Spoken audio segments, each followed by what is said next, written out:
Hello everyone, and here, the little Frenchie in Big Texas. Welcome to my kitchen, and today we are going to talk about sourdough. My lessons learned, what I like, what I did not like about making sourdough.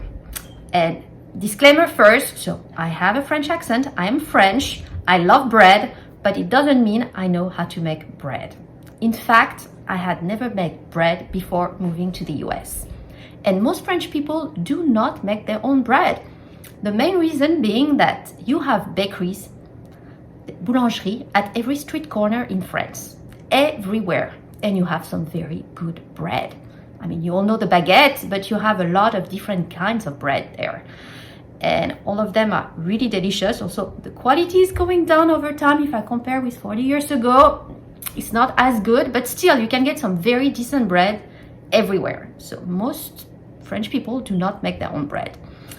And that was my case until I came here. But the quality of the bread you buy here in the US, particular grocery store bread, guys, I'm not gonna lie, it's not good. It is not good. When you start looking at the ingredients and you see sugar very high on the list, it has a sugary taste, which in my opinion, it should not. And a lot of these ingredients are not the best for you. I will come back to it in the second part of my video. But this is why I started experimenting bread making. So you can do the sourdough, which is the purpose of this video, or the easy yeast bread, which in my opinion doesn't taste as authentic, I would say, as the taste I have from back home, which is why I like the sourdough, because it's the closest taste I can find. And it's fairly easy to make. I mean, you experiment, you don't do it right the first time, that is fine. But it's very easy. You don't need much. To get it started, you need a starter, some filtered water, a good salt. So don't take the iodine salt you can get from the grocery store. I would say Himalaya salt, or here is the Redmond salt, and some good unbleached flour. So this is all-purpose unbleached, but you can tailor it the way you want. If you like whole grain, you can do whole grain. Myself, I like buckwheat flour. And I usually mix it. I mean, you can put a cup of this, a cup of the buckwheat, a cup of all grain, up to your taste, pretty much. You can put some grains, up to you here. But first thing first is the starter. And here for me, I have just put it in the fridge, covered so that it would not dry. And as you can see here, it is not bubbly. It was sleeping. That's where I put it to rest when I don't use it. And that's also probably one of the disadvantages for me of making sourdough, is that it's not immediate. It's not right away. You know, when I say, I want a sourdough bread, let's make one, it's not going to be ready in 10 minutes. It's not like walking to the bakery downstairs and getting your baguette. It is not. First, I need to wake up this starter, put it back to room temperature. After the room temperature, I need to feed it. So the way you feed it is pretty much 1/3 starter, 1/3 filtered water, and 1/3 unbleached flour. And you let it grow. And you feed it again every 6 hours. So all this process is already about a day, 24 hours, to get it back, living, growing, waking it up.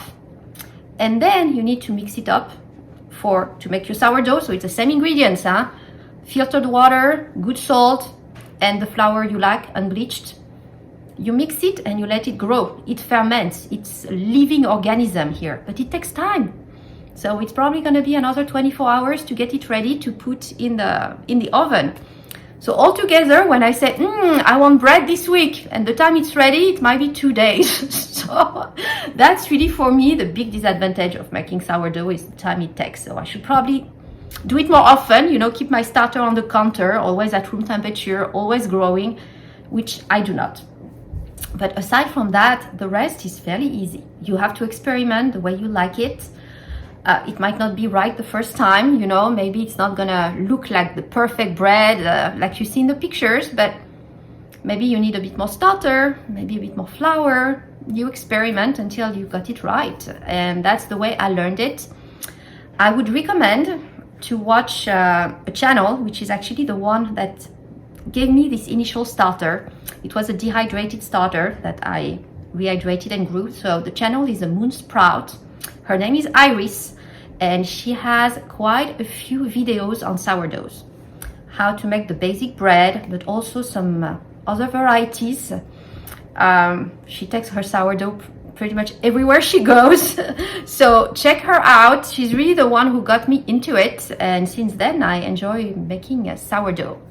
I've tried, as I mentioned, the noni bread, so with yeast. It's much faster. Definitely, you just need to mix it and let it grow for a few hours. So if you want to have your bread in the evening and make it in the morning, that's perfect. But to me, it doesn't taste the same. So it doesn't have that original flavor. It doesn't keep as long either. I really like I prefer the sourdough. So take your time, enjoy it, prepare for it. But to me, much better, and it's also much healthier for you, because this is fermented starter. The bread ferments, so it's good for your guts. It has other properties and other things good for you. I would recommend you to watch out the other videos, because this is an open collaboration that was started by Lisa at YogiHollowFarm and Stammy at MtnGrandma. And I believe MtnGrandma actually details a lot the benefits of sourdough. So watch out her video to learn more about why it's so good for your body. But what I want to share with you here is the alternatives, and why, if you like bread, having other breads is actually bad for you. And to do that, I'm gonna take you to my grocery store, just the bread aisle.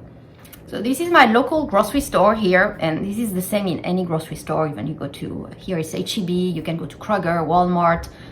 You got an whole aisle, which is bread. You've got the buns, hamburger, you've got the sliced breads for the sandwiches. Look at what's inside. It is very revealing. Two things. I mean, you've got the ones that are non-GMO. So you have a few, like Dave Killer's bread. And you have the ones that are not written non-GMO. And then when you look, all of them have genetically modified, bioengineered ingredients. All of them.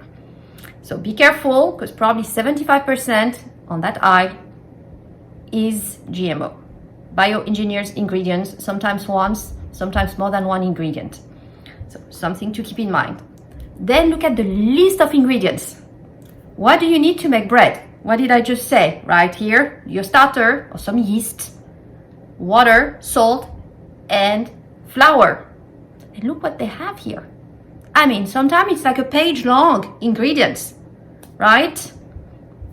Just think about it. Is it good for you? Is it? And when you look at the ingredient, look at the place of the sugar. Did I mention sugar here anywhere to make that bread? I did not, right? Even if you do another kind of bread with yeast, it usually doesn't have much sugar. And here, most of them have sugar. So, just food for thoughts here. Next time you go grocery shopping, look at the ingredients. You should always do it anyway, looking at the ingredients, but here really do. And think about it. Look at the prices as well. The cheapest ones, usually, they are the worst. Let's be honest. I could find some decent bread on that aisle, but you need to put at least $5 for the loaf. And decent, it means it's non-GMOs, and it looks like it's got better ingredients, but the list is still pretty long. So I would just encourage you here, try it out in the kitchen. Try it out. If you need a starter, you can either ask one of us, and we can surely send you some dehydrated starter, or you can try to make your own. On that one, I would recommend you to check out the Fermented Homestead. She did a video showing you how to make it with the dry rye flour here. I haven't tried. It looked very easy when she did it. I would give it a shot. Try it out and experiment and see what you like, what kind of flour you like. The all-purpose unbleached here is probably the easiest, but you can add some variety. Do 2/3 with unbleached all-purpose and 1/3 with whole grain, just to try and see if you like it. You can put some spices on the top. Anything but bagel, for instance, is an option. Put some grains, the way you like it. So guys, thank you all for watching. If you did like, please give it a thumbs up. As always, subscribe to the channel and check out the other channels as well.